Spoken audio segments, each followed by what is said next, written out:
Hello, I'm Tony Guida. This is My New York. Class in session. Questions to ponder. Why does Michelangelo's sculpture of Moses depict him with horns on his forehead? Would 9/11 have happened if Arabic messages intercepted by American intel had been processed before 9/12? Did Adam and Eve really eat a forbidden apple? The answers lie in failures of translation. My guest today, Mark Polizzotti, has translated more than 50 books from French, including works of Flaubert and Modiano. He raises those questions and more in his latest book, Sympathy for the Traitor, a translation manifesto, which sounds like pretty heavy going, but it is not. It is wise, it is lucid, sometimes it's even funny. Mark Polizzotti, not lost in translation. Next.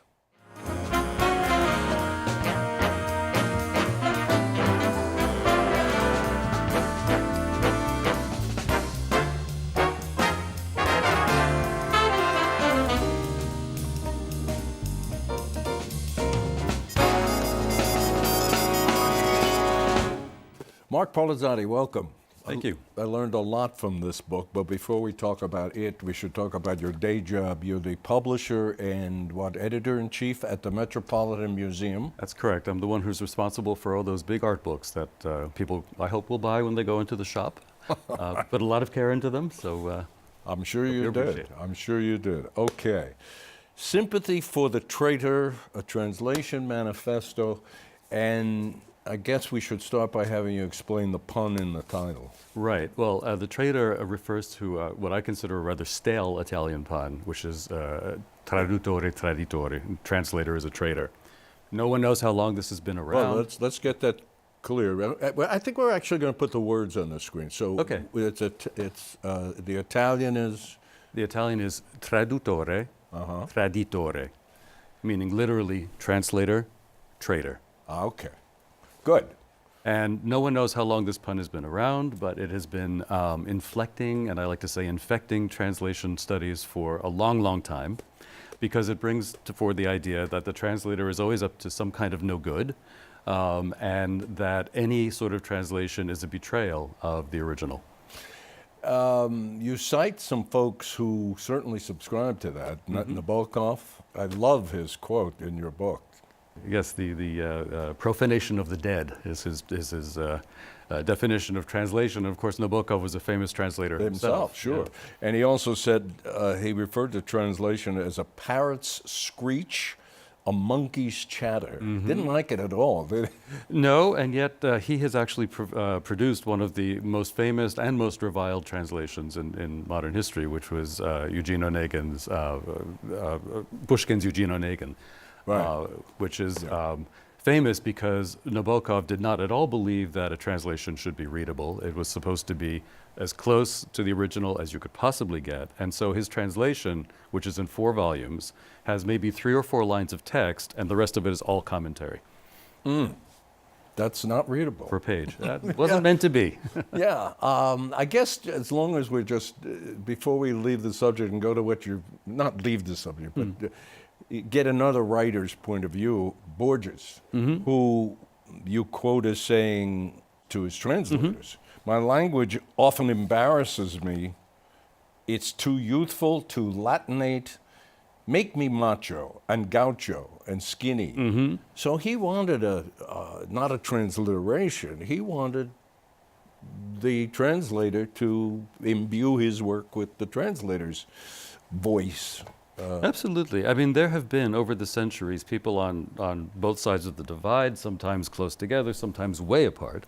And you have people like Nabokov or like Milan Kundera, for example, who felt that any sort of liberty taken with the original was just a complete desecration of the original text. And then you have people like Borges and a number of other writers who appreciate the work that a translator does. Now, you can tell from my title, Sympathy for the Traitor, that I'm obviously on that side of the stool. And as a translator myself, one of the things that I wanted to do with this book was to sensitize people to the fact that this is actually an art. That translation is a creative endeavor. It's not just a matter of taking words and finding the direct equivalent. First of all, most of the time they don't exist. But language is very complex. It has to do with history, it has to do with culture, it has to do with pop culture, it has to do with events of the moment. All these things shape our understanding of what words are. And so there really are no direct equivalences from one language to another. Translation is a creative act. Yeah, I mean, it's. I have read many books in English that were translated from the original language. I'm sure many in our audience have. I don't know that I ever thought a lot about the translation. If what I was reading was enjoyable or captivating or mysterious or whatever, if I could enjoy the book as a work of art, maybe I thought about the translator sometimes later. I mean, I guess a good example, and I think you cited, is the Bible. How many people have read the Bible? Everybody's read the Bible. And there are all kinds of translations of the Bible, but the King James Version is considered, a masterpiece, and it's teams of translators. It was teams of translators, and it's also one of the most influential texts ever written in the English language. Translation or not, the King James Bible has given us more expressions and more turns of phrase that we just use without even thinking that came from there. But you're absolutely right. The Bible is the foundational text of Western Christian culture. How many people read it without even thinking of the fact that they're not reading an original? This is supposed to be the Word of God, but the Word of God has still come through a series of translators. And the history of Bible translation is fascinating because all of the problems and all of the theoretical issues that obtain in translation studies all start there. From the time that St. Jerome was translating the Bible from the original Hebrew rather than from the Greek, and ran afoul of St. Augustine, who was the J. Edgar Hoover of the church at the moment, who was looking to preserve the orthodoxy. And you've got the problem right there. Augustine says, look, don't depart from the original. I don't want a schism in the church. And Jerome says, look, I'm trying to make something that sounds good. That's the problem. It hasn't changed. You mentioned translation studies a couple of times, and this is an abstruse, at least to me, an abstruse field. I'm not sure we want to go into it in great detail here, but give the viewers an idea of what's going on, what translation studies is. I mean, it's kind of self-evident, but what's going on there? Well, translation studies is an academic discipline that started a few decades ago to become something in and of its own right. Before this, translation was studied in the universities, if it was at all, as a subdivision of literature or linguistics. Over time, certain people, certain academics, pushed for taking translation seriously in its own right and creating this discipline that we now call translation studies. So far, so good. I'm all for translation being taken seriously. My problem with it is that the discourse of translation studies, as you said, it becomes very abstruse. It becomes very theoretical.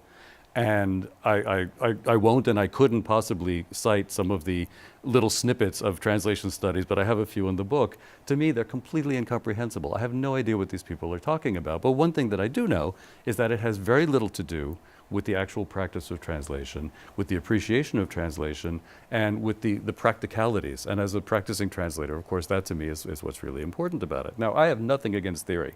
I love theory. If it's difficult theory, I can spend time grappling with it.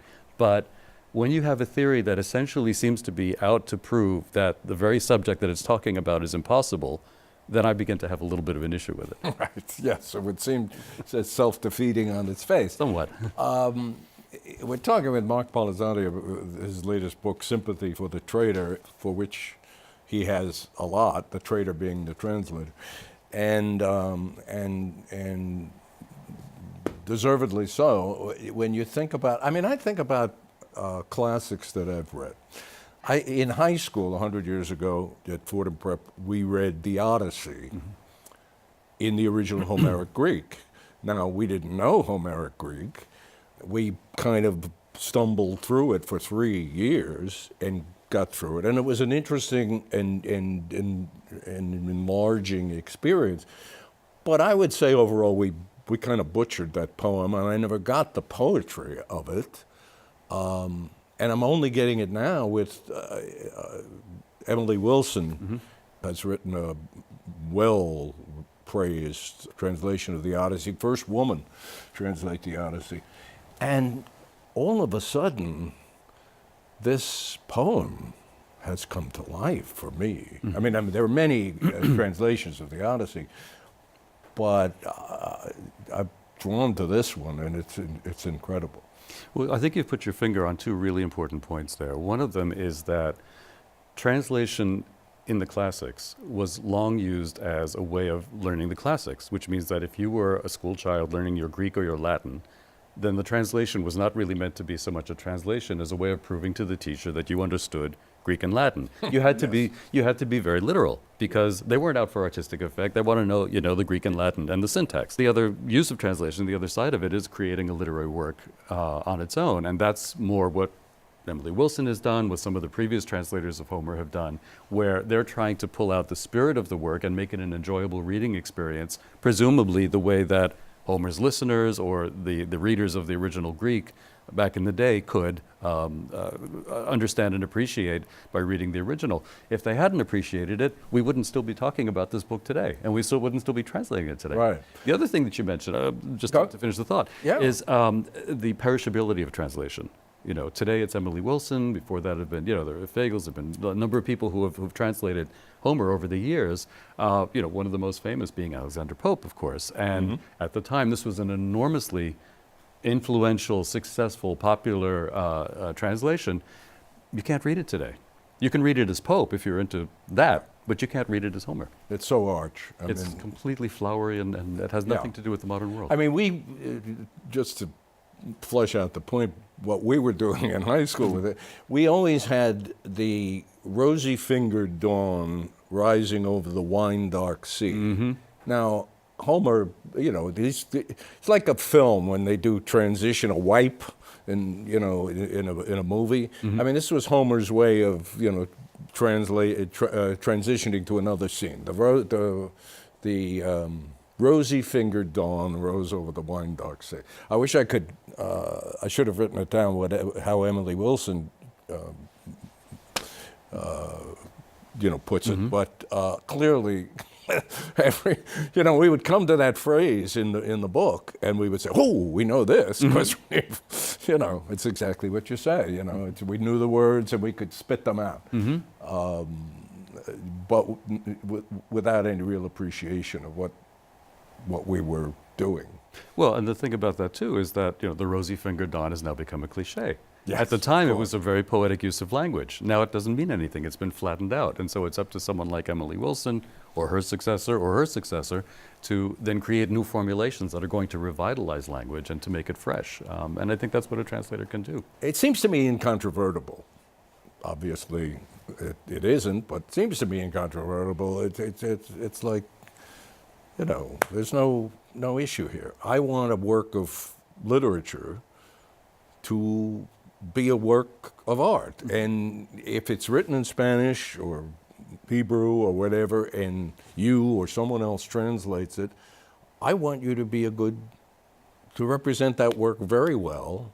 And as you put it in, or you quote Gregory Rabassa, the great translator of Spanish and Portuguese, saying that, or maybe it's you, I forgot who it is in the book, but anyway, talking about how it's not enough for a translator to be fluent in the language.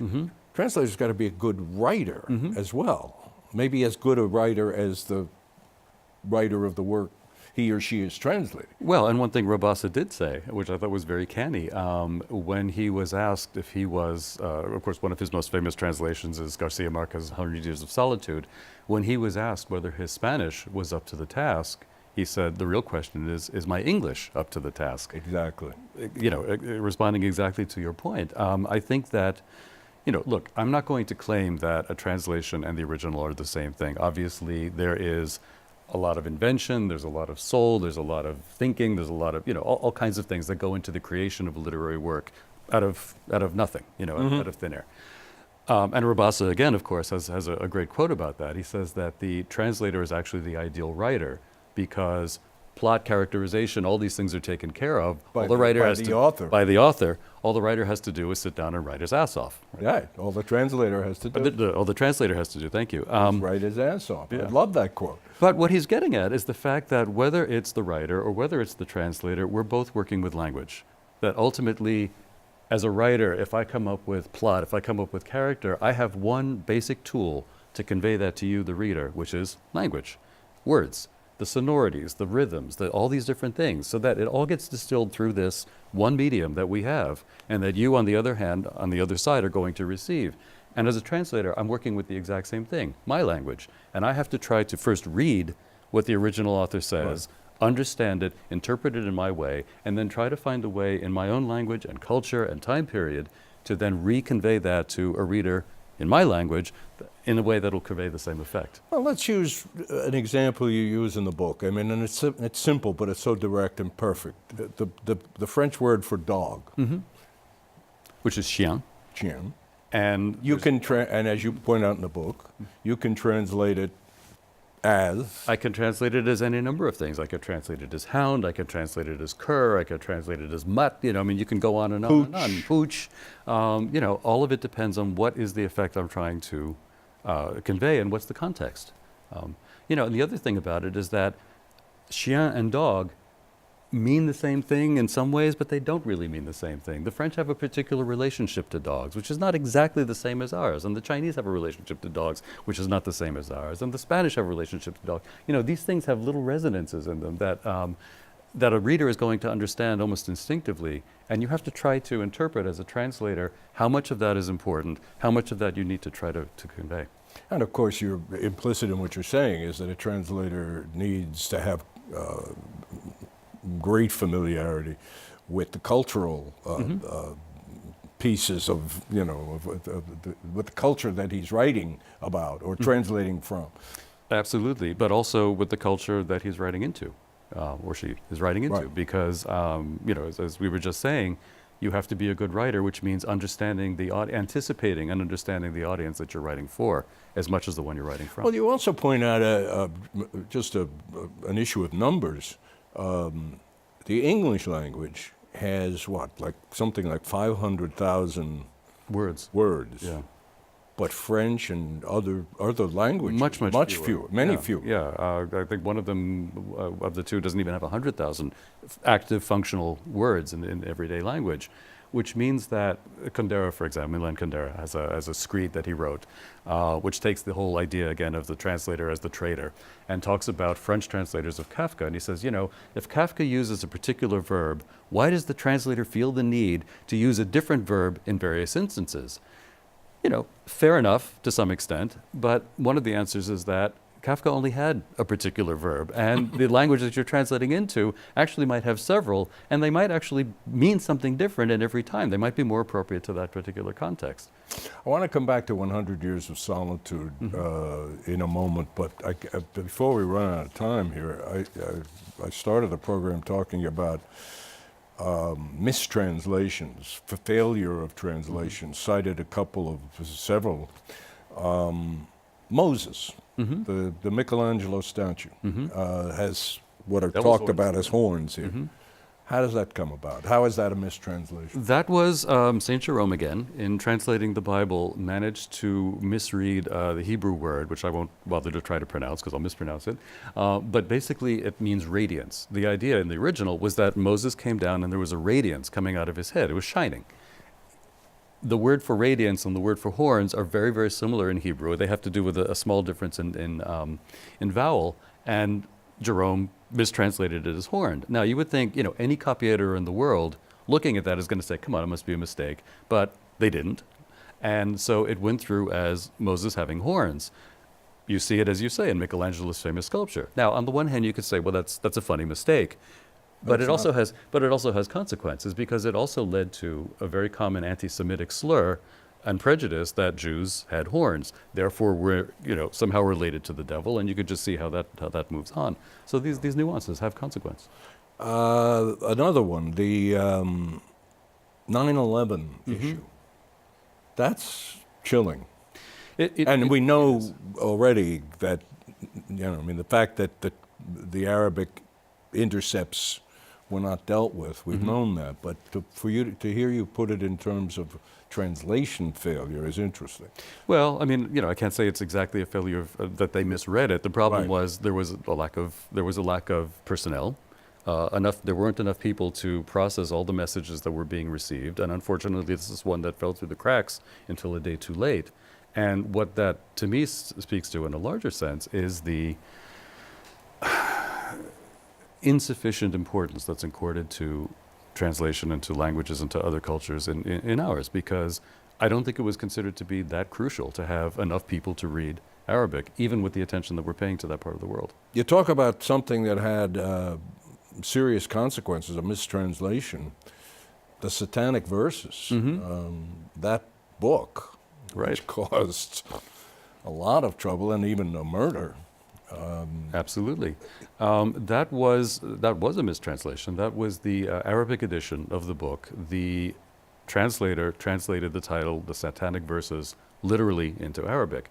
The problem is that the Satanic Verses refers to an excised line or two of the Quran that in the Quran are supposed to have been dictated by Satan, and the Prophet excised them as being unworthy. They're referred to in a particular way in Arabic culture. They're referred to as the crane or the bird verses. The term Satanic Verses was actually the invention of 19th century British Orientalists. It's become part of our terminology. Right. Rushdie used it as a reference in the title of his book. The Arabic translator, in translating that directly and literally, in fact, created a mistranslation, because what he was inadvertently suggesting was that the entire Quran had been dictated by Satan. Now, I'm not saying that that was all of the qualms that the clergy, the Iranian clergy had with Rushdie, but it certainly didn't help. And it did directly lead to the fatwa, to Rushdie's seclusion, to the murder of his Japanese translator, to the attempted murder of his Italian translator, and to, all the other things that we know. And to close the loop, the apple from the forbidden tree. Right. Interesting. One letter. Malum malus. Malum malus. So that there again is our friend Jerome, who, by the way, is a great hero, and he's the patron saint of translators. So I don't mean to keep throwing him under the bus, but he essentially created a pun. We're not sure if it was intentional or not, where the tree of good and evil, malum, becomes the tree of apples. Now it becomes Which is malus. which is malus. Which So it's becomes M-A-L-U-M, tree of good and evil. M-A-L-U-S, apple. Exactly. And the what makes it even more complicated is that that even malus could be fruit in a more generic sense, so that where you have the Sistine ceiling, for example, you've got a fig tree, not an apple tree. But then Cranach comes along and paints those nice bright red fruits, and Milton comes along and talks about apples in Paradise Lost, and all of a sudden Eve is holding an apple. A Granny Smith. Well, Yeah, could have been a nectarine. there you go. Half a peach, half a plum. What a hell of a Fig, fruit. pomegranate, all kinds of things. Hell of a fruit. Yeah. I do have to get in just a couple of thoughts about 100 Years of Solitude and the opening sentence, which I've never read a sentence like that. I'm not the widest reader in the world, but many years later, when he faced the firing squad, Colonel Aureliano Buendia was to remember that distant afternoon when his father took him to discover ice. Now, I thought, my God, who is this Gabriel Garcia Marquez? And it wasn't until maybe, months or years later that I thought, who is this Gregory Rabassa, the translator? Magnificent. Absolutely. And I quote in the book a snippet of Rabassa's wonderful autobiography where he talks about his adventures in translation. And one of the things he does is to talk about that particular sentence. Yes. And he spends an entire 2 pages on the word choices. Why this? Why that? Why discover? He talks about, the word conocer in Spanish could mean to meet, to know, to discover it, all kinds of things. He said, if you meet ice, it sounds ridiculous. It's like, how do you do ice? Right. To know ice, you don't know ice. What do you do? You discover it. But these are the choices that translators make all the time, and a good translator, and that you're constantly thinking of, sometimes instinctively. But they're exactly the sorts of selections and reworkings and worrying over what exactly the right word is going to be in order to produce a version that will have the effect on you that that first sentence had. We're talking a moment ago about mistranslations, failures of translations, and I wondered, should we be concerned that the man who lives at 1600 Pennsylvania Avenue now runs his mouth a lot and tweets a lot, and I mean, he's out there, and this stuff is being translated into Japanese, Chinese, I assume, absolutely, and Arabic and everything else. Absolutely. I mean, how much danger is there in that? Well, I think that there is. And this also is one of the, I wouldn't say this was a reason for writing the book, but it was one of the byproducts of writing it, which was to become more aware of exactly that kind of danger because, you have not only somebody who tweets and things are, in fact, picked up in all these different languages, but he tweets in a language that's not really entirely English, No. What does braggadocious mean? How do you translate that? And there are all kinds of words and phrases like this. He has a very mercurial relationship with the English language, and when you put him together with someone like Kim Jong-un, you've really got the makings of an interesting and dangerous dialogue, or misdialogue. Well, there's a lot more to say in this on this subject, but we don't have the time. So you folks should go out and get Sympathy for the Traitor by Mark Polizzotti. What a delightful chat this has been, I think. Well, I do too. And we write another book, so you'll come back and we'll talk some more. With great pleasure, Tony. Thanks so much. All right. Thank you. And thank you for watching. We'll see you next time.